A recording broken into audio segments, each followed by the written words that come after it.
Bienvenue dans l'émission Le Business du Fitness, le podcast pour comprendre le futur du fitness et inspirer tous les professionnels à devenir une meilleure version d'eux-mêmes. Je suis Andy, coach sportif depuis 20 ans et j'accompagne des coachs et des patrons de clubs à créer un business dont ils sont fiers. Avec ce podcast, je vous propose de rencontrer ensemble des personnes inspirantes. L'idée est de rentrer dans leur tête et de comprendre comment ils en sont arrivés là aujourd'hui. Si vous voulez recevoir toutes les notes de l'épisode, pensez à vous inscrire à la newsletter. Vous trouverez le lien dans la description. Dans l'épisode du jour, j'ai le plaisir d'inviter Pierre-Jacques Dachary, directeur de Fitness Challenge, qui propose un magazine, des formations pour les managers de clubs et un congrès qui se déroule tous les ans à Aix-en-Provence. Pierre-Jacques a 25 ans d'expérience dans l'industrie du fitness, où il est passé d'organisateur du salon du fitness à directeur général adjoint de Planet Fitness pour aujourd'hui développer sa propre entreprise Fitness Challenge. On a parlé de plein de choses passionnantes avec Pierre-Jacques. Sa réflexion sur le club de fitness de demain, sur le coach sportif de demain. Où en est le fitness aujourd'hui, suite à tous les bouleversements que l'on a eus depuis la Covid. Quelles sont les grosses problématiques que l'industrie rencontre et également quelles sont les opportunités. Comment devenir premium quand on est un club de fitness, une box CrossFit, un studio ou un personal trainer. Quelles sont les compétences indispensables pour être un coach sportif d'excellence. Comment peut-on faire pour apporter davantage d'expérience client dans notre relation avec nos membres. Que penser du digital? Comment l'incorporer dans sa stratégie globale? Et encore beaucoup d'autres choses. Bref, je ne vous en dis pas plus et je laisse place à notre conversation avec Pierre-Jacques Dachary. Bonjour à tous, bienvenue dans l'épisode Le Business du Fitness. Et aujourd'hui, je suis avec le directeur de Fitness Challenge Magazine, Pierre-Jacques Dachary. Bonjour Pierre-Jacques. Bonjour Andy, bonjour à tous. Petite question pour te chauffer, très simple. Est-ce que tu peux te présenter en 2 petites minutes? Allez, on va essayer de tenir le challenge. Pour moi, ça devrait être facile. Donc, je m'appelle Pierre-Jacques Dachary, je viens juste de dépasser 50 ans, donc ça fait 25 ans que je suis sur le marché du fitness. J'ai commencé par être organisateur du salon du fitness pendant 8 ans. Ensuite, et du salon de la kinésithérapie, qui s'appelle Rééduca aujourd'hui. Ensuite, après, j'ai été directeur général adjoint de la société Planet Fitness avec Christophe Andanson, où là, j'ai commercialisé les programmes Les Mills pour les pays francophones. Je suis resté 7 ans et après, j'ai quitté Planet Fitness pour monter mon entreprise, au départ pour faire des formations pour les managers de clubs et pour les coachs de fitness. À l'époque, pour Planet Fitness, j'avais monté un magazine qui s'appelait Planet Fitness Management. À l'époque du salon du fitness, je travaillais pour un magazine qui appartenait au salon du fitness qui s'appelle encore Vive la Forme, même si il ne paraît plus aujourd'hui.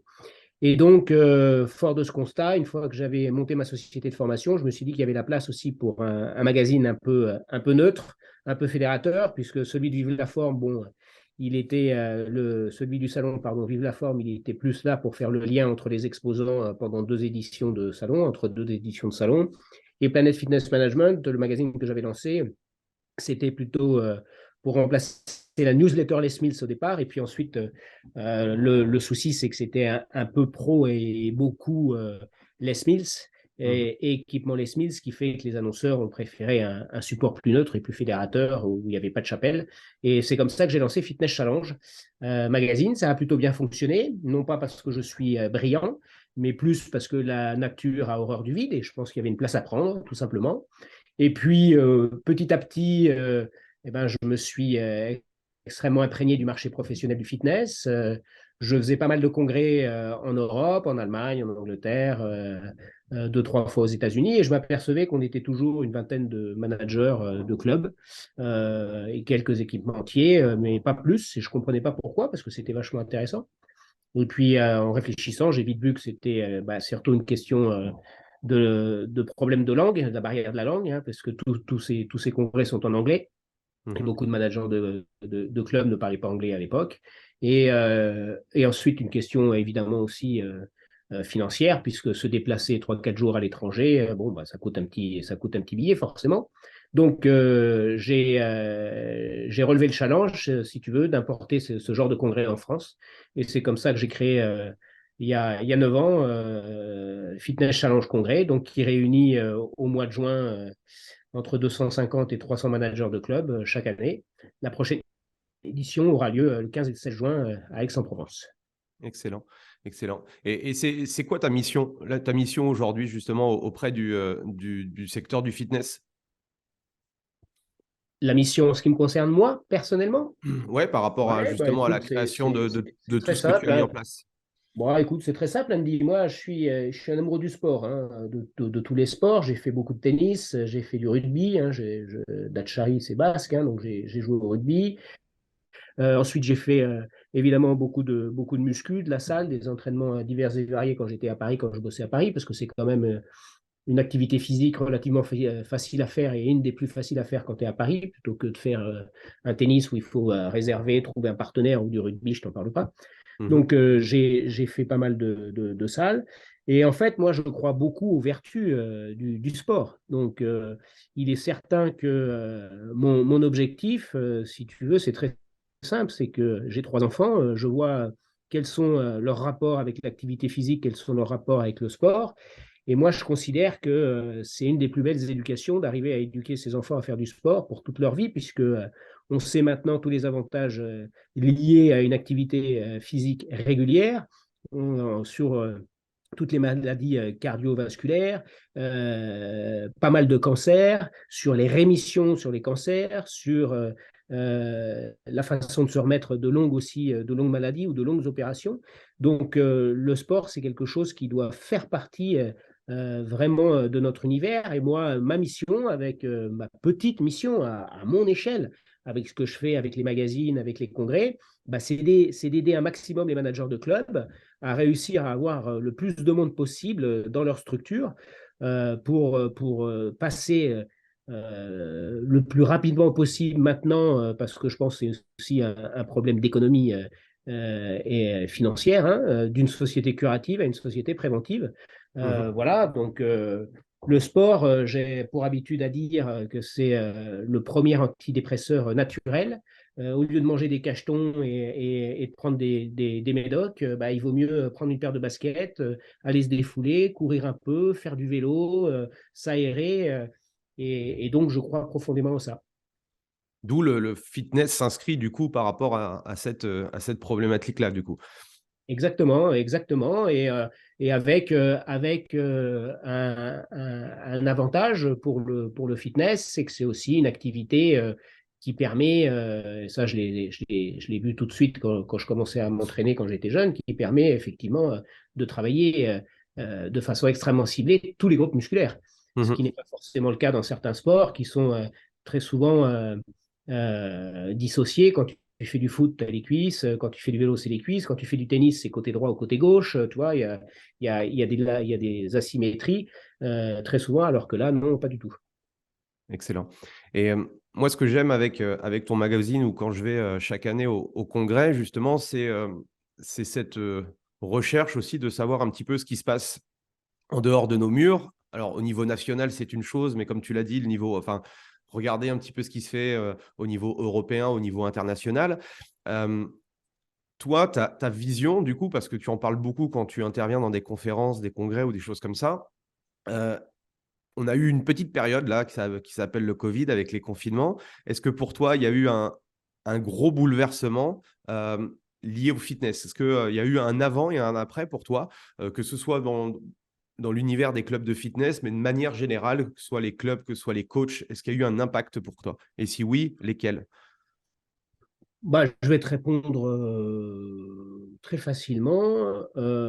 C'est même pas il y a eu un avant et un après, c'est que la Covid a accéléré des mutations dans nos sociétés. Et donc, c'est le monde qui est en train de changer et le monde qui a changé. Et le fitness, le marché du fitness fait partie de ce monde. Donc, oui, on ne retrouvera plus ce que l'on connaissait en 2019, avant les confinements, parce que les attentes des consommateurs, des clients sont différentes, les attentes des coachs, des animateurs fitness sont différents. Et donc, il faut vraiment, si tu veux, s'adapter au jour le jour à ces changements de mentalité, à ces changements d'habitude, pour réussir à faire revenir les adhérents dans les clubs. Alors, qu'est-ce qui s'est passé pendant le Covid? Eh ben, écoute, c'est très simple. Les clubs ont fermé. Ce sont donc des entreprises, ce sont les entreprises qui ont le plus été fermées pendant cette période de Covid. Hein. Les clubs ont fermé avant les restaurants et ont été ouverts après les restaurants. Donc, ils ont été extrêmement impactés. Est-ce que c'est normal ou pas normal? C'est pas à moi de juger. Ce que je vois simplement, c'est qu'avec un petit peu de recul et de hauteur par rapport à la situation, tous les pays ont fait la même chose quasiment, tous les gouvernements ont fait la même chose. Quand vous êtes au gouvernement et que vous avez un truc comme ça qui déboule et que vous ne savez pas du tout comment ça se transmet, bon, vous prenez le principe de précaution, vous fermez. Et puis après il ne faut pas crier au scandale. Il faut aussi être lucide et être honnête. Les clubs de fitness, c'est des endroits confinés où on transpire, on tousse, on crache, et où il y a beaucoup de promiscuité, où on touche tout, puisqu'on touche toutes les poignées, toutes les barres, tous les haltères, toutes les poignées de porte, les douches, etc. Quand vous faites un cours, vous touchez les vélos, vous touchez tout. Donc, on ne savait pas si on avait le Covid avec l'aérosolisation ou si on avait le Covid avec le toucher. Donc, évidemment, on a été fermé. Bon, maintenant, c'est fait, on passe à autre chose. Alors, on a crié scandale, on a dit mais qu'on faisait partie de la solution parce qu'on s'est aperçu évidemment que lorsqu'on faisait une activité physique, on était bien moins sensible à ce virus et bien moins sensible à aller à l'hôpital et en réanimation. Mais bon, il s'avère que là, c'était un peu tard. Donc, rester ouvert dans ces cas-là, on a essayé de tout faire. Les syndicats ont travaillé là-dessus. Ça a été très compliqué. Et puis, le marché du fitness est un marché qui ne pèse pas grand-chose dans la balance, même s'il y a 5 ou 6 millions de pratiquants. En termes d'entreprise, c'est 5 ou 6 000 entreprises. Donc, ce n'est pas énorme. Donc, ça a été compliqué. Alors oui, le monde a changé puisque quoi? Puisque pendant ces fermetures, ces confinements, eh ben, tout le monde s'est organisé, à commencer par les adhérents. Les adhérents qui n'avaient plus de club, écoute, ont essayé de faire de l'activité physique, ont acheté des équipements de home fitness, s'en sont servis plutôt pas mal, ont commencé à regarder sur Internet tout ce qui existait comme plateforme de cours, de renforcement musculaire, de functional training, de crossfit, j'en passais des meilleurs. Et puis, on commençait à faire des cours chez eux. Puis après, on courut autour de chez eux, puisque c'était une des seules choses qu'on pouvait faire. C'était dans un rayon de 10 km ou d'1 kilomètre, je ne me souviens plus, on pouvait courir autour de chez soi. Donc voilà. Et puis, les coachs qui travaillaient dans les clubs se sont aussi organisés, puisque du jour au lendemain, ils ne travaillaient plus. Ils se sont aussi aperçus qu'ils pouvaient animer une communauté relativement facilement avec les réseaux sociaux aujourd'hui, donc d'une centaine de personnes. Donc, ils ont commencé à faire des cours dans les parcs, dans les jardins, à l'extérieur, dans des studios, sur des parkings. Et puis, tout ça, ça a changé. Tout ça, ça a changé la physionomie du marché. Ce qui fait qu'aujourd'hui, un an après la réouverture des clubs, vous avez tout un tas d'adhérents qui ne sont pas revenus dans les clubs, qui sont restés peut-être à faire de l'activité physique chez eux, ou qui font autrement, qui ont acheté une paire de baskets, qui ont acheté un vélo, et qui font du vélo, qui font quelques footings. Donc ça, c'est évident. Et puis, vous avez toute une autre partie de la population qui ont trouvé que les plateformes de ligne, les plateformes de cours en ligne, pardon, étaient aussi intéressantes parce que, bon, au lieu de se déplacer, de prendre ses affaires, de faire du métro pour les Parisiens ou du train pour les Parisiens, là, on pouvait rester chez soi, on gagnait du temps, on gagnait de l'énergie, du stress, on gagnait tout ça, et puis on pouvait s'entraîner à la maison tranquille, et puis pourquoi pas avec son mari ou sa compagne, pourquoi pas avec ses enfants quand tu es en famille, etc., etc. Donc, il y avait des avantages. Et il y a aussi des inconvénients, mais pour l'instant,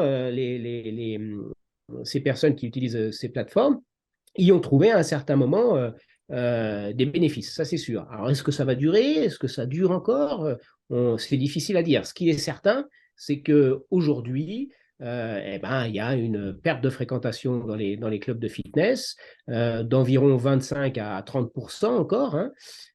C'est très compliqué. Ceux qui sont revenus le plus facilement dans les clubs, ce sont les jeunes, entre 18 et 25-30 ans. Eux, ils sont allés très rapidement parce que souvent, ce sont eux qui consomment les clubs low cost, donc qui sont dans les grosses structures comme Fitness Park, comme Basic Fit. Alors, ils sont très peu sensibles au Covid, ils s'en foutent. Ils ont pris une tannée avec les confinements, donc ils en ont plein le dos, donc maintenant, ils veulent sortir. De toute façon, ils savent très bien qu'ils sont peu, pour beaucoup, à risque avec cette histoire de Covid. Donc, ils vont s'entraîner. Et puis, ce sont ceux qui ont peu de moyens aussi quand ils sont étudiants, etc. Donc, le secteur du low cost répond tout à fait à leur demande. Donc, ça c'est assez vite revenu. Après, pour l'autre frange de la population, ceux qui ont plus de 30 ans, plus de 35, 40 ans, bah, c'est plus compliqué pour revenir dans les clubs. Ils attendent encore. Ils font peut-être autre chose. Donc, c'est plus difficile. Mais maintenant, il faut aller les chercher. Alors, pour aller les chercher, bah, qu'est-ce qu'on peut faire? Bah, à mon avis, il faut faire autrement. Parce qu'à force de faire la même chose, hein, avec la citation que j'utilise bonjour, que j'utilise toujours, pardon, celle d'Albert Einstein, qui nous dit, qui nous donne sa définition de la folie, c'est faire tous les jours la même chose en pensant que le résultat sera différent. Bon, bah, effectivement, là, il faut s'arrêter, il faut réfléchir et il faut changer de stratégie. Donc, et puis ça, c'est. Est-ce que tu crois qu'aujourd'hui, du coup, après ce qui s'est passé, nous, je dis les acteurs, les professionnels, que ce soit les patrons de clubs, les coachs ou autres, on a fait le nécessaire pour éviter justement d'aller droit dans le mur au niveau de notre boîte? Est-ce Non, que tu crois que non, ça on n'a pas bouge? fait, Non? non, on a fait le nécessaire parce que, mais faut pas s'auto-flageller non plus, ça sert à rien aujourd'hui, mais on n'a pas fait le nécessaire parce on s'est trop reposé sur nos lauriers, ça c'est évident. On n'a pas pris la mesure et la sensibilité des adhérents et ce qu'ils attendent vraiment. Et puis, quand vous avez un business qui marche dans les années 90, 2000, 2010, les clubs se ressemblaient tous. Hein, tu sais, tu as un grand parc cardio, un grand parc muscu, une ou deux salles de cours. Bah, ils étaient peu ou prou tous faits de la même façon. Les adhérents venaient, ils s'entraînaient ou s'entraînaient pas, ou ils venaient pas, mais ça fonctionnait plus ou moins. Maintenant, aujourd'hui, non, ça fonctionnera plus comme ça.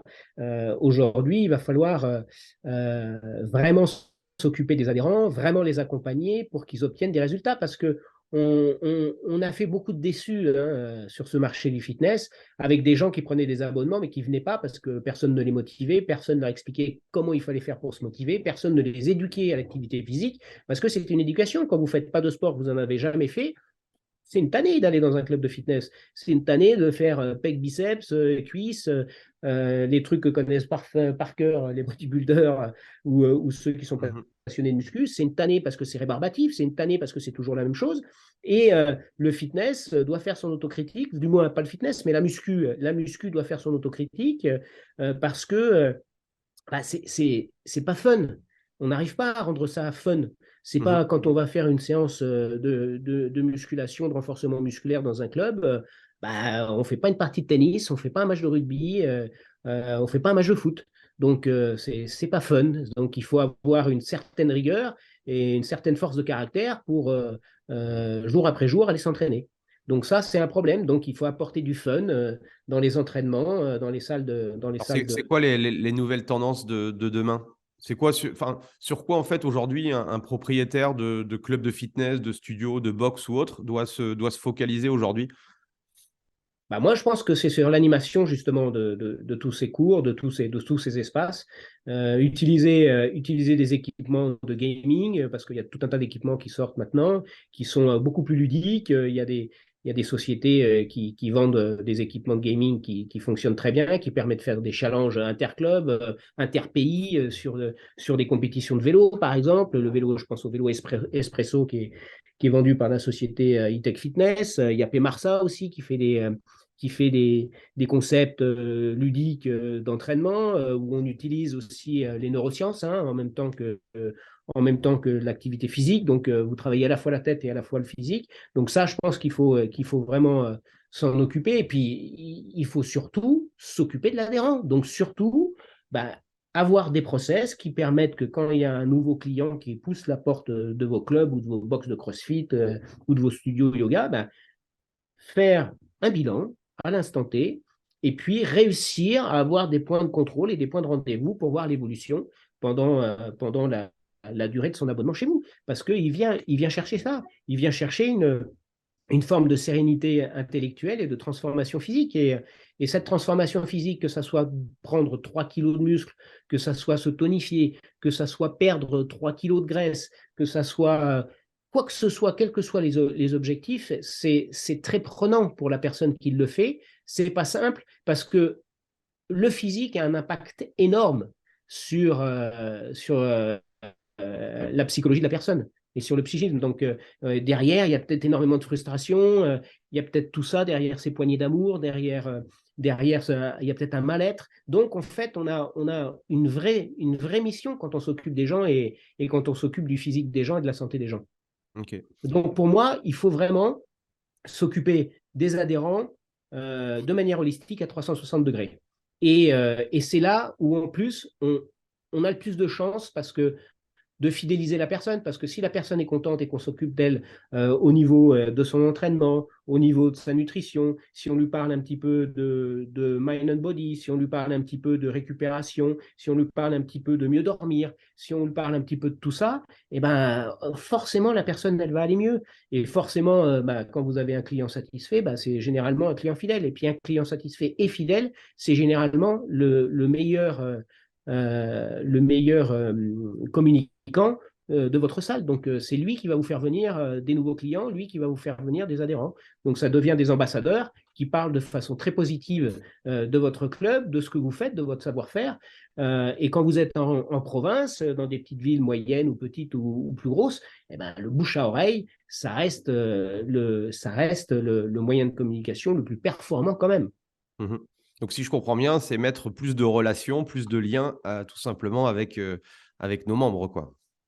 Alors, plus de relations, plus de liens, mais ça demande plus de travail, puisque Mmh. au lieu d'ouvrir les portes du fitness et puis de se réfugier derrière l'accueil et puis de regarder les gens passer le tourniquet, non, ça demande d'aller les voir, ça demande de savoir s'ils veulent des séances de coaching, ça demande de préparer des cours.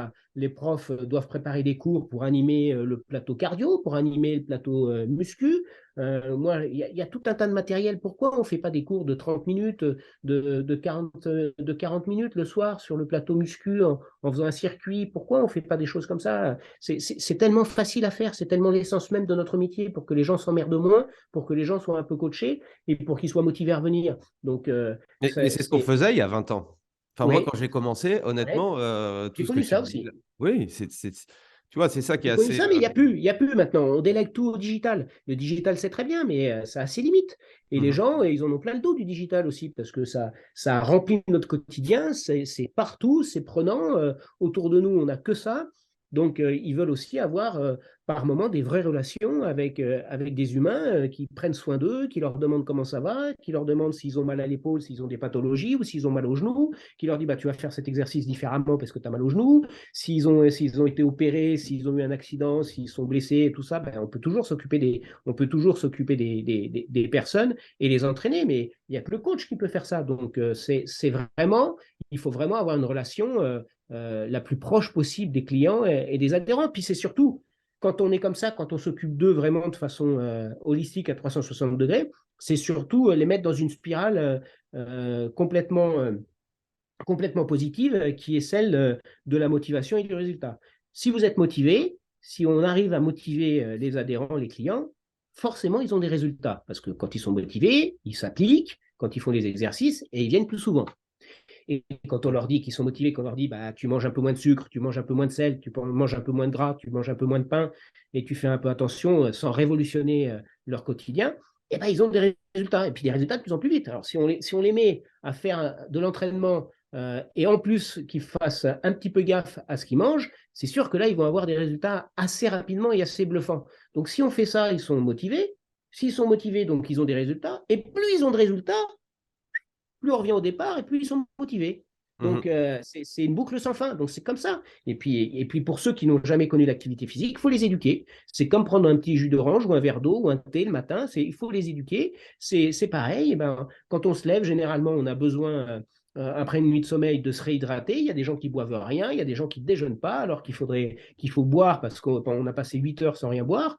Donc, il y a des règles. C'est des règles simples. Et en fait, les gens, il faut les éduquer et leur apprendre les bienfaits du sport et à ce qu'ils en retirent surtout, eux, des bienfaits et des bénéfices. Mmh.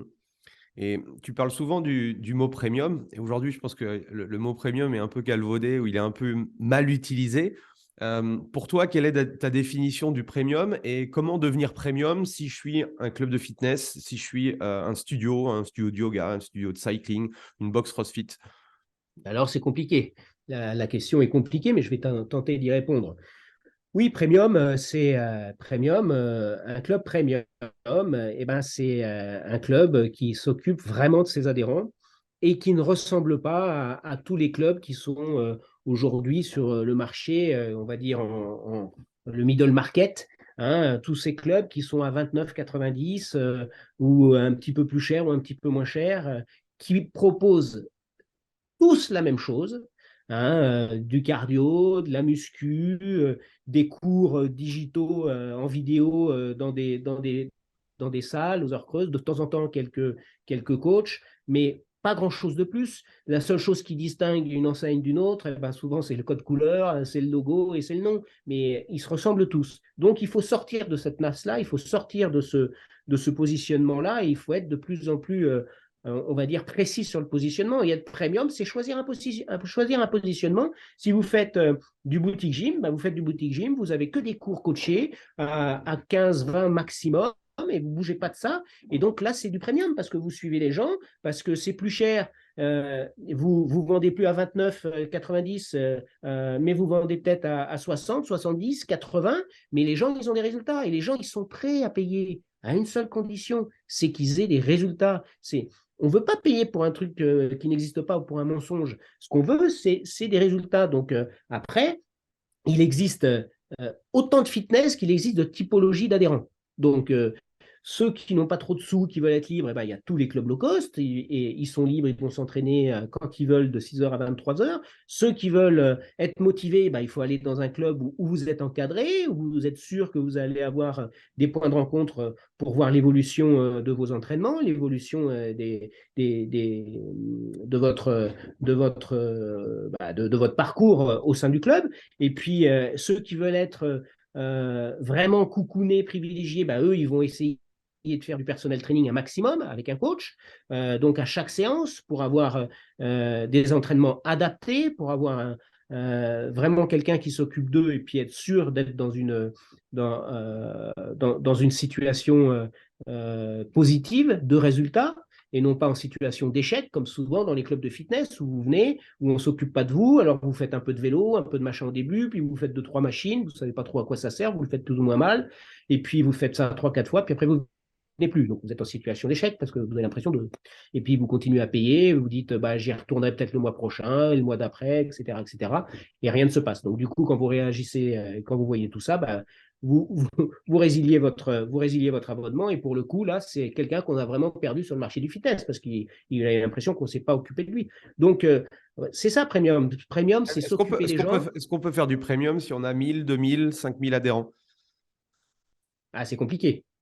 C'est compliqué de faire du premium à 2000 adhérents. C'est très compliqué.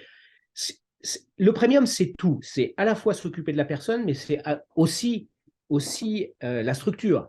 Quand vous avez les clubs, de plus en plus de clubs font très attention maintenant à leur déco, font très attention à leur accueil. Vous avez ce qu'on appelle aujourd'hui les social clubs. Alors surtout, il faut, quand on annonce quelque chose, il faut le faire. Ça ne sert à rien de mettre social club sur une plaquette, sur un contrat, sur de la pub et ne rien changer dans le club. Ça ne sert à rien de mettre sport santé sur une plaquette et puis dire qu'on fait et ne rien changer dans le club, ne pas changer les formations, ne pas changer la prise en charge des adhérents, ça ne sert strictement à rien. Ça ne sert à rien de dire on fait du senior et de mettre une personne avec les cheveux argentés, grisonnants de 55 ans avec un grand sourire si on ne fait rien vraiment pour eux. Donc ça, c'est nul, parce que là, on pense qu'on fait quelque chose de bien, mais en fait, on se tire une balle dans le pied, parce que les gens, ils ne sont pas bêtes, ils voient qu'on se fout d'eux, qu'on se fout de leur gueule, hop, ils se sont fait avoir, ils ne viendront plus. Ils viendront plus. Ce sont eux qui vont acheter des baskets, qui vont acheter du vélo, qui vont acheter un vélo, qui vont peut-être faire des cours beaucoup moins chers dans une assoce parce que le prof est mieux, ils connaissent la prof, etc., etc. Donc oui, ça, c'est difficile. Donc il faut essayer de trouver, dans ces cas-là, quand on a 2000 adhérents, il faut essayer de trouver un système avec des prix différents pour pouvoir avoir dans le club à la fois des gens qui veulent plus de liberté, donc qui payent un peu moins cher mais qui sont moins encadrés, et puis avoir des solutions beaucoup plus encadrées sur une partie de la population, enfin une partie des clients du club qui souhaitent être plus encadrés. Oui, on peut tendre vers ça, mais ça sera toujours mieux. Après, le Graal, c'est évidemment, c'est soit vous faites de la quantité, soit vous faites de la qualité. Quantité et qualité, c'est ce que tu me demandes, c'est difficile. Donc le Graal, évidemment, c'est d'avoir des structures plus petites, avec beaucoup de personnel, beaucoup de coachs, revenir à l'humain, et puis faire payer forcément, parce que c'est un coût, hein, l'humain a un coût, donc faire payer et accompagner les gens au maximum. Et il y a tout un tas de clubs aujourd'hui qui fonctionnent très bien en France, qui sont sur des positionnements très clairs. Dans le prochain magazine qui sort en décembre, on fait le portrait de Virtuose Club, donc un club à Lyon qui est une très belle structure avec que des cours coachés. Donc voilà, donc il y a des solutions et on peut faire du premium. Alors maintenant, basculer du jour au lendemain sur une structure premium, c'est difficile, surtout aujourd'hui. Parce qu'aujourd'hui, on est au pied du mur. Aujourd'hui, on a pris le Covid, on rembourse les PGE, on rembourse les décalages d'URSSAF, les adhérents ne sont pas au rendez-vous encore, etc. etc. Donc, pour changer de stratégie, évidemment, ça demande du temps et de l'argent. Du temps, on en a moyennement, de l'argent, on n'en a plus, beaucoup de clubs en ont plus, donc c'est compliqué. Mais il faut quand même tendre à ça. Donc, il faut, à mon sens, aujourd'hui, prendre, si tu veux, un des éléments pour changer de positionnement. Et puis, si atteler, si c'est la déco, c'est la déco, si c'est la prise en charge, c'est la prise en charge. Et puis, petit à petit, réussir à mettre côte à côte tous les éléments de façon à ce qu'à la fin, sur plusieurs mois, voire plusieurs années, on arrive à un positionnement premium. Est-ce qu'il y a des clubs, alors tu nous as parlé du club à Lyon, mais au niveau international, qui justement a ses codes du premium? Tu as peut-être vu Oui. Tu as beaucoup de clubs en Angleterre, tu as beaucoup de clubs à Londres qui sont très haut de gamme, tu as des très beaux clubs en Espagne, tu as des très beaux clubs en Italie. Nous, on a un niveau de déco, de structure et tout ça qui est pour certains bien en dessous de ce qu'on peut trouver ailleurs. Et donc, c'est dommage, mais ça, c'est pas compliqué à faire. Par contre, il faut s'y attacher. En fait, c'est très simple, hein. Ça fait partie de l'évolution du monde post-Covid. La question dont tu m'as parlé, que tu m'as posée en préambule, ça fait partie de ça. Les gens changent. Donc, les gens, ils se sont occupés de leur intérieur.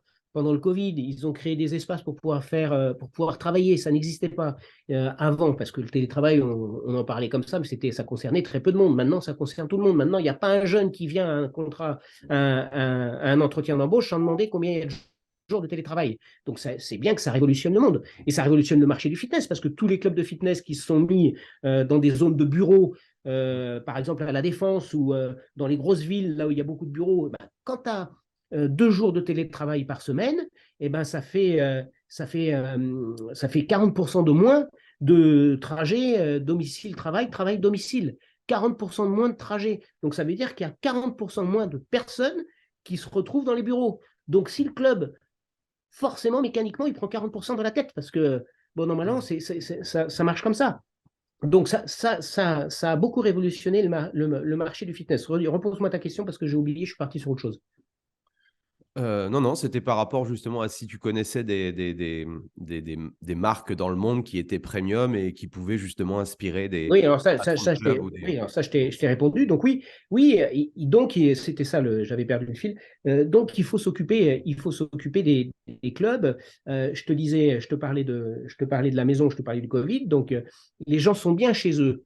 Maintenant, les hôtels ont fait une révolution. Voilà, c'est là où je voulais en venir, pardon. Les hôtels ont fait une révolution il y a quelques années. Ils se sont aperçus, tu connais la classification des hôtels, 1 étoile jusqu'à 5 étoiles, hein. Donc ils se sont aperçus que les gens critiquaient souvent la déco des hôtels, etc. C'est forcé, parce que maintenant, tu n'as que des émissions de coaching sur la déco chez toi, sur les travaux chez toi, comment faire pour que ça soit joli, etc. etc. Les gens, quand ils vont à l'hôtel, ils n'ont pas envie de se retrouver moins bien que chez eux. Ils ont envie de se retrouver mieux. Donc, les hôtels ont fait une révolution. Les critères des étoiles ont été beaucoup plus serrés. Et maintenant, ils ont tous upgradé leurs prestations, upgradé leur déco, leur confort, de façon à ce que les gens vivent une expérience un peu différente, mais mieux, si possible, que chez eux. Et les clubs de fitness, c'est pareil. quand on a envie de s'entraîner. Ouais, mais est-ce que tu ne crois pas que depuis le début, le verre, enfin la pomme est un peu pourrie dans le sens où c'est le facteur prix, quoi. Tu vois, il y a 20 ans, tu vois, le fitness, ça valait tant. Je veux dire, quand tu veux mettre de la qualité, quand tu veux mettre de coaching, quand tu veux mettre plein de choses, c'est compliqué avec une cinquantaine d'euros, tu vois, de révolutionner ou d'avoir un super bon design. Je sais pas, c'est quoi oui, ta réflexion par rapport à ça? C'est compliqué, c'est-à-dire que la rentabilité, tu ne l'as pas instantanément, ça c'est sûr. Il Mm. faut attendre plusieurs années pour essayer d'être rentable et avoir une structure qui arrive à être rentable, surtout quand tu fais des gros investissements au départ dans l'outil, dans le club en lui-même, donc dans le bâtiment, c'est sûr que ce n'est pas simple. Mais je pense, en revanche, que c'est la solution aujourd'hui pour pouvoir faire revenir les adhérents dans les clubs. Donc Mhm. 50 euros, oui, mais 50 euros, c'est pas énorme, 50 euros quand on y pense. Alors, quand on dit ça aujourd'hui, ça fait pchit parce que on vit une période de crise énorme et d'inflation énorme, donc c'est très compliqué, c'est sûr. Mais normalement, 50 euros, rends-toi compte, Andy, toi le premier, tu le sais, tu es manager. Donc, on peut venir tous les jours. On peut venir tous les jours s'entraîner, se Mhm. doucher, tous les jours, repartir. Qui propose cette prestation-là en dehors des clubs de fitness? Ah, mais non, mais c'est pour ça que je te dis. Personne. Personne. Je veux dire, quand tu Et donc, discutes avec les gens, les 50 euros, généralement le vendredi soir, de 18h à 19h, les 50 euros, ils ont disparu parce qu'ils ont été dans des boissons ou dans un resto ou autre. Donc, c'est oui, vrai mais que c'est c'est ça ça. qui est. C'est là où il faut éduquer. C'est là, quand je te parle d'éducation, le sport, pour s'occuper de soi, c'est un budget. Il faut s'en occuper et il faut faire l'effort pour avoir des clubs à 80, 90, 100, 120 euros par mois qui ont différentes prestations et qui te permettent d'être en forme. Mais c'est primordial. C'est très important. Et c'est vrai que on s'est un peu tiré une balle dans le pied avec les grandes campagnes de communication, surtout du secteur low cost. Mais bon, c'est leur avantage concurrentiel, le prix du secteur low cost. On ne peut pas leur en vouloir, mais qui communiquent là-dessus. Mais quand on parle de fitness gratuit, c'est sûr que maintenant, la concurrence, elle est complètement débridée sur le marché du fitness. Avant, il n'y avait pas ça. Maintenant, il y a toutes les plateformes qui font des cours en ligne qui sont gratuits. Il y a des assos il y a des réunions qui font des trucs gratuits. Donc, Il y a même les sociétés de bouffe qui font des bootcamps de sport gratuits et qu'à la exactement. fin, ils vendent Oui, oui. Et qui vendent leurs leur produits et qui vendent shaker et derrière. leurs protéines. Exactement, et qui vendent leurs produits. Donc ça, c'est compliqué. Le sport, c'est pas gratuit. Quand on a des infrastructures, quand on dépense 1 million, 1,5 million, 2 millions, 3 millions, 4 millions dans un club, Mm. forcément, c'est pas gratuit. Non. Donc forcément, faut bien être conscient de tout ça. Donc, et donc, oui, on a un peu perverti le marché du fitness sur le prix. Je suis tout à fait de ton avis. Quand tu as des grands 4 par 3 à l'époque où tu avais marqué 9,90 puis un petit astérix pendant juste le premier mois, quand tu as tout ça, les gens, pour le coup, ils pensent que ça vaut que dalle maintenant d'aller dans un club de fitness.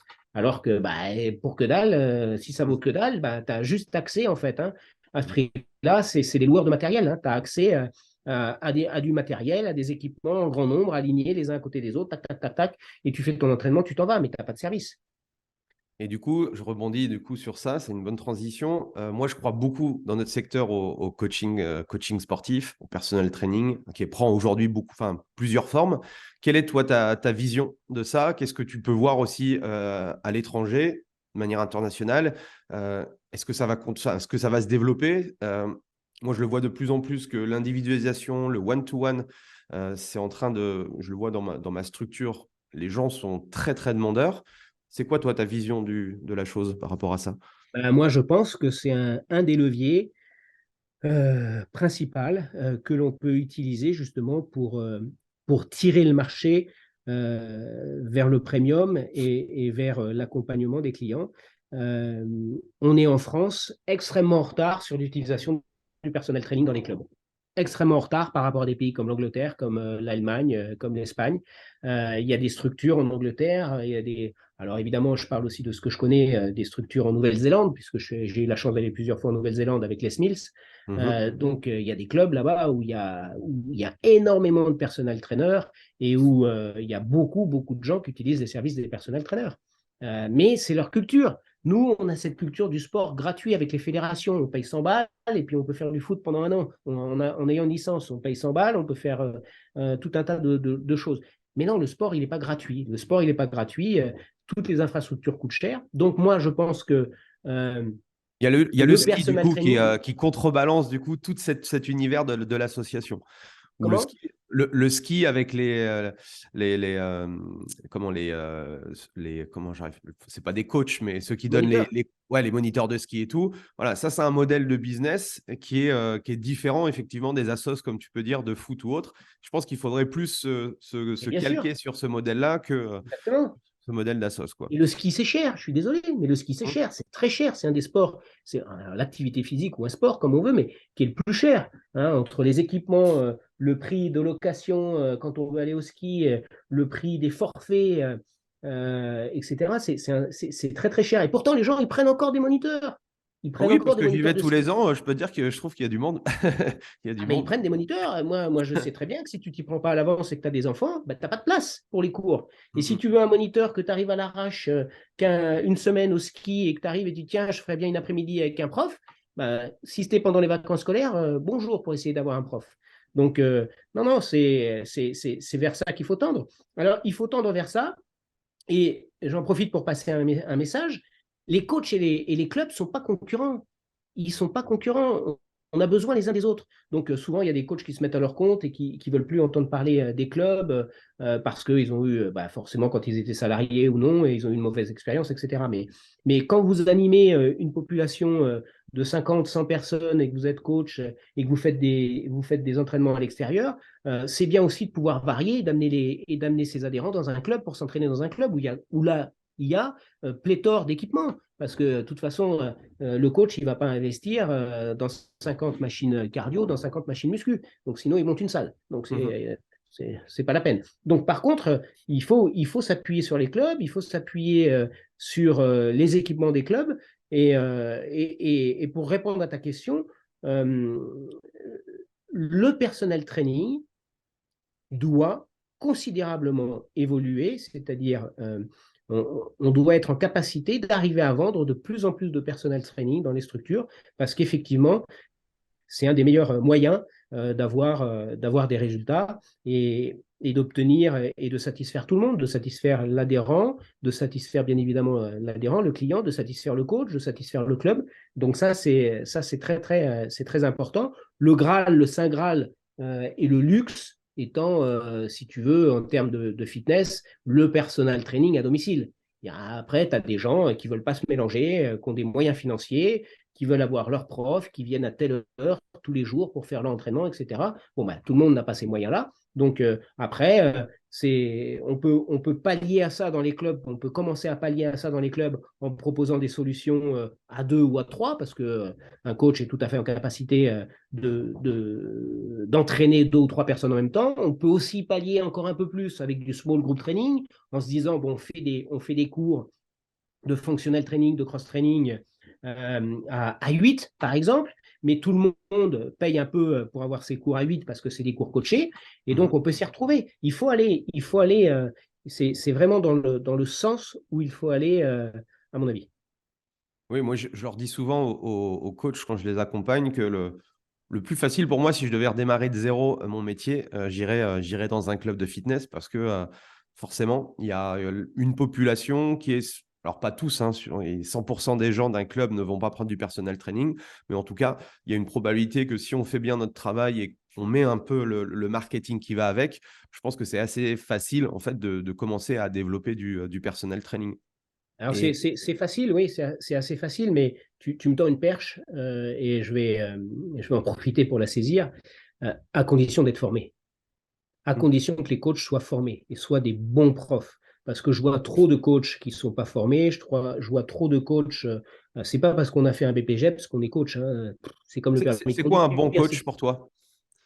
C'est quelqu'un qui est conscient que il y a des évolutions dans les techniques d'entraînement, qu'il faut qu'il fasse des mises à jour régulières, qu'il faut qu'il rajoute des cordes à son arc en termes d'entraînement, qu'il fasse des formations par exemple de kettlebell, de Bosu, de TRX, etc., qui puisse être complet, qui puisse proposer plusieurs choses à ses clients de façon à pouvoir varier les cours. Hein, aussi, c'est important parce que sinon, son client va s'ennuyer. Et puis, c'est avoir vraiment un savoir-être. Ça, c'est très important, le savoir-être.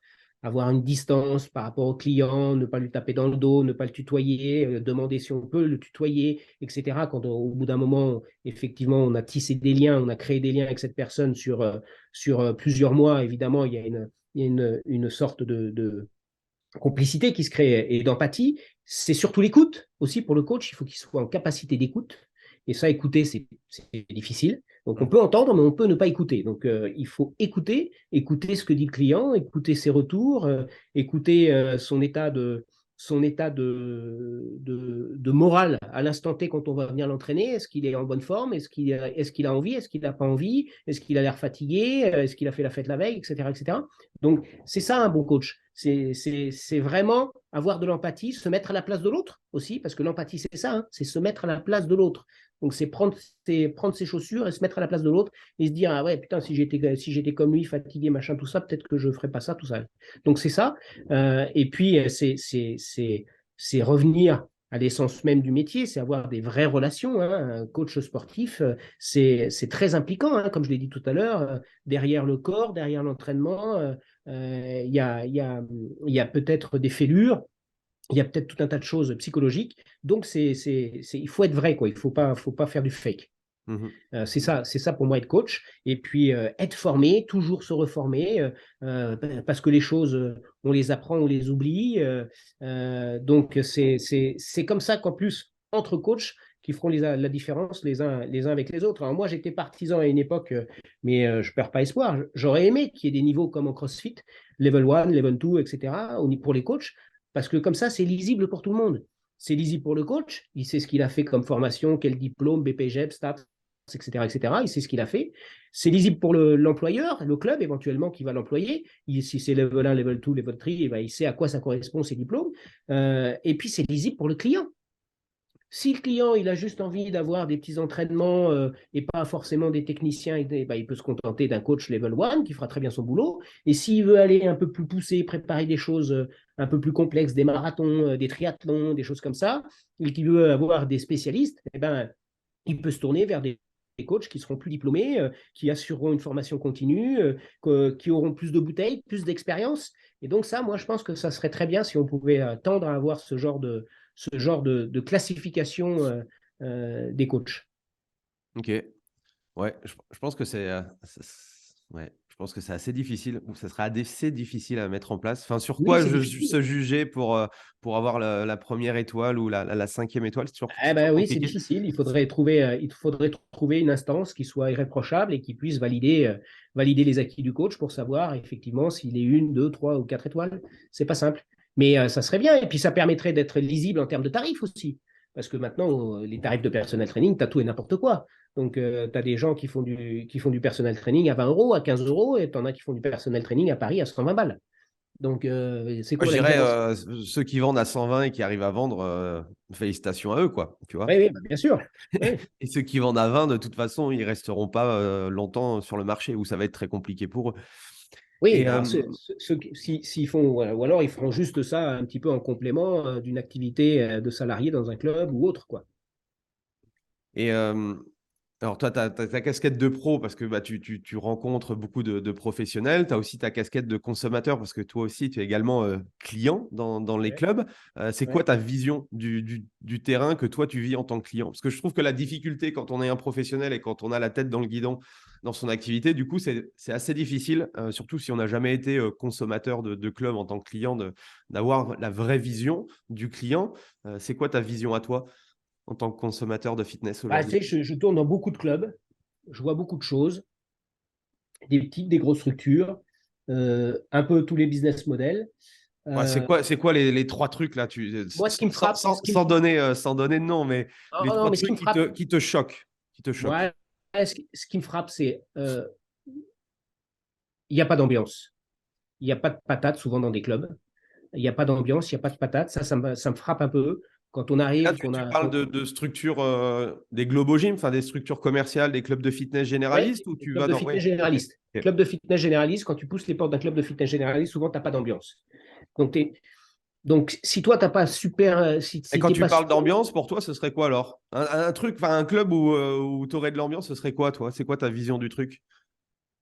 Bah, déjà, un truc où il y a de l'ambiance, c'est d'avoir des. C'est dès que tu pousses la porte du club, bah, c'est d'avoir en face de toi des gens avec la banane. Avec la banane, avec le sourire, qui t'accueillent, qui viennent vers toi, qui te disent bonjour, comment ça va Andy, comment ça va Pierre-Jacques, et qu'est-ce que tu as fait aujourd'hui. Tu veux faire un cours, tu veux t'entraîner, qu'est-ce que tu veux faire. Donc déjà, prise de contact, tu vois. Après, qu'il y ait de la musique, qui soit Mhm. sympa, dans Ça, différents ça, c'est espaces. pas trop compliqué, ça va, les Non, standards? c'est Ça, pas ça trop va. compliqué, mais par moment, on peut monter, on peut descendre le volume, qu'il y ait de la musique. Et puis, ça tient essentiellement à la mentalité après des coachs qui animent le parc cardio, qui animent le parc muscu, qui animent les cours. Ça tient énormément à leur mentalité. Si eux, bah, ils ont la tête basse, ils traînent la savate et ils ne sont pas en forme, bah, tu te retrouves dans des clubs complètement impersonnels. Donc, il n'y a pas d'ambiance. C'est ça qui me choque le plus. Donc, ça, c'est pour moi très important. Parce que quand on a fini sa journée de boulot à 18h, eh ben, on vient s'entraîner, on veut un peu de patate, on va repartir, on va reprendre un coup de boost et on va rentrer chez soi et on attaque, on rentre chez soi, on a sa famille, on a sa femme, ses enfants, ses amis, bref. Mais au moins, on a pris un petit coup d'énergie et c'est ça qu'il faut venir chercher et c'est ça qu'il faut donner aux adhérents. Donc ça, c'est la première des choses. Après, moi, je suis terriblement souvent consterné par l'agencement et la déco des clubs, parce que tu as encore des clubs avec des néons au plafond, des plafonds tout blancs, des plantes en plastique pleines de poussière, avec des posters partout sur les portes, la brocante, le machin, le bidule qui a lieu autour le week-end d'après. Bah, les gens, ils ne se rendent pas compte, mais ça, c'est terrible, c'est terrible. Donc, l'ambiance, pas l'ambiance, mais la déco des clubs, c'est terrible. Et puis, la dernière chose qui, que j'aimerais vraiment retrouver dans un club aujourd'hui, eh ben, c'est ce que je t'ai dit au début, c'est que j'aimerais trouver un club où je m'amuse, où j'ai des cours qui m'amusent. Alors, des cours de renforcement musculaire, de functional training, où on s'éclate, où il y a de l'ambiance, où tu as envie de venir, où tu as envie après, avec les personnes avec qui tu t'es entraîné, d'aller boire un verre ou d'aller dîner. Mais tu as très peu ça aujourd'hui dans les clubs. Tout le monde vient avec ses AirPods, avec son téléphone, pose ça sur son vélo, sur son tapis, regarde constamment son téléphone, plus personne ne se parle et les gens se barrent. Il n'y a pas de lien. Donc, il faut créer du lien. Il faut créer du Oui, lien il entre faut eux. qu'il y ait, Et faut pour qu'il y ait créer un du lien, fédérateur, quoi. voilà, et pour créer du lien, eh ben, il faut que ça vienne du staff, du management, évidemment, hein, du patron du club, du dirigeant, des équipes commerciales s'il y a des équipes commerciales et des profs. Il faut que ça vienne d'eux.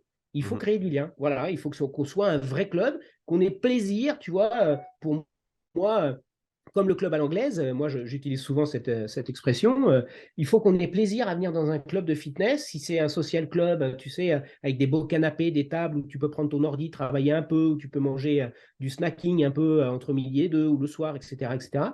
Eh ben, le Graal pour moi, ça serait, tu es tellement bien dans ce club, tu as tellement de potes, que tu viens, tu t'assois, tu bois un coca ou s'il y a de la bière, tant mieux, tu prends une bière, et puis tu vas même pas t'entraîner. Mais tu es passé au club parce que tu as vu tes potes et tout ça, parce que tu t'entraînes pas parce que bon, tu es un peu fatigué ce soir ou tu n'as pas trop le temps, mais tu passes pour voir. Bah, ça, c'est le Graal. Mhm. Voilà, il faut en faire des lieux de vie, des vrais lieux de vie. Ça fait 15 ans, 30 ans que j'entends parler que le fitness, c'est le troisième lieu de vie après le domicile et le travail. Ben, ce n'est pas le cas aujourd'hui. Ok. Et la place du digital dans tout ça, t'en as parlé brièvement. Est-ce que du coup, le digital a été présent parce que les gens n'avaient pas le choix? C'est quoi ta posture vis-à-vis de ça? Comment on doit s'organiser? Que ce soit le personal trainer ou que ce soit le Alors pour moi, club, le coach. l'humain, c'est le plus important. Des gens formés, des gens motivés, ça, c'est pour moi, c'est le plus important. Avec du savoir-être, éduqué, etc., etc. Il faut s'inspirer, quand je te parle de l'humain, les clubs de fitness, c'est une société de service, vraiment que du service. C'est des commerçants, parce qu'il y a une prestation qui est vendue, mais c'est une société de service. Il faut s'inspirer de l'hôtellerie. voir comment on est accueilli dans un hôtel quand on arrive pour passer une nuit. Quand vous êtes accueilli, quand c'est un hôtel que vous connaissez, que vous allez régulièrement, la façon dont vous êtes accueilli, les petites attentions, les machins, les bidules, les trucs. Club de fitness, c'est une société de service, il faut être accueilli. Donc ça, c'est très important. Donc l'humain, c'est très important. Le digital, là-dedans, c'est des outils très novateurs, extrêmement bien faits parfois, mais ça reste des outils. Derrière, il faut avoir de l'humain. Donc, il faut se servir de ces outils, de ces nouvelles technologies. On a aujourd'hui tout un tas. Alors, le digital, il y a tout. Hein, ça va du logiciel de gestion de club, hein, qui est donc c'est le digital pour le manager de club, hein, qui peut piloter son club, piloter son chiffre, piloter ses adhésions, tout piloter avec ce logiciel. C'est aussi le digital sur les équipements aujourd'hui, puisque toutes les machines cardio, les tapis, etc., ont des consoles où il y a à peu près tout dessus maintenant. Ça va évidemment des réseaux sociaux à la télé, en passant par des chaînes payantes comme Netflix, etc. pour certains. Donc il y a tout. Donc ça, c'est le digital. Ça va aussi dans la poche de l'adhérent avec toutes les applis qui existent de fitness, d'entraînement, qui sort et qui regarde, etc., etc. C'est le digital aussi dans toute la communication du club vers ses adhérents pour essayer de le faire venir, pour lui parler des nouveautés, pour créer du lien, etc., etc. Donc, c'est des outils. Tout ça, il faut s'en servir à bon escient, de façon le plus professionnel possible, hein, parce que c'est du business, c'est du travail. Il faut pas se dire, tiens, on va poster des trucs, on va demander au coach de poster un truc entre midi et deux quand il fait sa pause, etc. Non, il faut que ça soit carré, il faut que ça soit cadré, il faut que ça soit réfléchi, il faut faire un plan média sur les différents postes, il faut préparer tout ça, il faut animer. En fait, c'est très simple. On avait des passionnés avant sur le marché du fitness. C'était souvent un gars qui montait un club, qui faisait de la muscu, qui était passionné de bodybuilding. C'est né dans les années 80. Hein, tu sais, le marché du fitness en France, il a explosé là, avec essentiellement à l'époque les bodybuilders, Schwarzy dans Conan le Barbare, et puis après dans Terminator.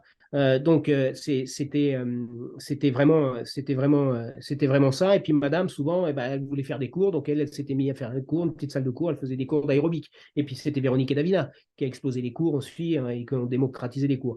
Et c'était des passionnés, ces gens-là. Donc ils montaient. Aujourd'hui, j'ai peur qu'on ait moins de passionnés. Et il faut être passionné parce que un club de fitness, c'est pas un boulot facile. C'est un métier difficile. Parce qu'il faut tout maîtriser, tous les paramètres. C'est une vraie entreprise. Au même titre que n'importe quelle autre société, il faut maîtriser la com, le produit, le marketing, la vente, la formation, le management, le RH, etc., etc. Donc, il ne faut pas s'improviser. Ou alors, il faut aller chercher ailleurs des compétences qu'on n'a pas. Et c'est ce que font les entreprises. Donc, il faut recruter, il faut bien recruter, même si c'est difficile aujourd'hui. Il faut payer, bien payer. Il faut proposer des plans de carrière aux salariés dans les clubs de fitness, qu'ils soient commerciaux ou qu'ils soient coachs, hein, pour qu'ils puissent upgrader, monter. Il n'y a rien de pire pour un coach de 20 ans de lui dire que tu vas être payé 1700 balles et que dans 10 ans, tu seras toujours là à être payé 1700 balles. Ce n'est pas possible. Qui c'est qui va triper à venir travailler tous les jours en sachant ça? C'est compliqué. Donc, il faut trouver des solutions pour motiver tout le monde, pour payer tout le monde. On voit ce qui s'est passé avec la restauration après le Covid. On voit bien qu'il y a tout un tas de serveurs qui ont déserté parce qu'ils étaient exploités, parce qu'ils faisaient des horaires pas possibles et parce qu'ils estimaient qu'ils n'étaient pas payés. Oui, mais le monde change. Le monde change et les jeunes d'aujourd'hui veulent plus de ça. Donc, c'est aussi simple que ça. Donc, on est obligé de changer, les structures vont changer, tout va évoluer. Et essayer de faire du neuf en s'accrochant aux anciens postulats, ça ne va pas marcher, ça va être compliqué. Parfait. Je pense que c'était J'espère que j'ai miné le moral de personne. Au Laker, parce que le marché du fitness est encore un marché en devenir. La dernière enquête McKinsey montre bien le poids de l'évolution du marché du sport, de la santé, de la rééducation, parce que tout ça, c'est lié, c'est de plus en plus poreux, hein, les frontières entre chaque domaine. Donc ça va continuer à progresser et je suis persuadé qu'il y a de la place pour des magnifiques clubs en France tenus par des managers qui sont motivés, qui ont envie, qui veulent proposer des vrais accompagnements sur le long terme à leurs clients. En travaillant bien, je suis persuadé qu'il y a la place à tous ces types de clubs en France. Mais c'est vrai que c'est un travail pas simple, difficile. Mais après, quelle richesse morale et quelle richesse intellectuelle d'arriver à faire ça. il n'y a rien de mieux de pouvoir aider les gens à se sentir mieux. Il faut s'appuyer sur ce qu'on a vu avec le Covid, hein. Tous les Français savent maintenant que avoir une activité physique régulière renforce leur défense immunitaire. Donc, si on peut avoir de moins en moins de gens quand il y aura le virus Tartampion qui arrivera dans 3, 4, 5, 10 ans, si on peut avoir de moins en moins de gens en réa et qui meurent parce que les gens font attention à eux et commencent à bouger plus et avoir une activité régulière, il n'y a rien de mieux. Il n'y a rien de mieux. Oui, oui, je pense qu'on a encore c'est ce que je dis au coach, il y a encore énormément d'opportunités et voilà, si on fait bien notre travail, si on est compétent, je pense que voilà, on pourra, l'avenir, en tout cas, sera florissant pour ces personnes-là, quoi. Oui, oui, j'en suis convaincu. Est-ce que, dernière petite question, est-ce que tu as des ressources, des livres, que tu aimerais nous partager? Des choses qui t'ont inspiré ou des ressources, ça peut être, je sais pas, chaîne YouTube ou des podcasts que tu écoutes, qui peuvent être inspirants? Moi, j'invite tout le monde à lire Fitness Challenge Magazine. Déjà, ce sera déjà un bon début, non pas parce que c'est excellent, mais on fait de notre mieux, nous aussi, de notre Il est côté, côté distribué à perfectible. combien? Je pense qu'il y a beaucoup qui connaissent, le Ouais, magazine, non? mais tu sais, il y a beaucoup qui connaissent, mais on pense connaître. Tu sais, c'est comme ça, ça me fait sourire souvent parce que quand je vois les managers, quand je fais, tu vois, je fais le Fitness Challenge Tour l'année prochaine, ça commence. D'ailleurs, Alors c'est quoi tu Fitness es très Challenge très au Tour? courant parce que tu vas intervenir. Donc, mais ça commence le 19 janvier à Marseille.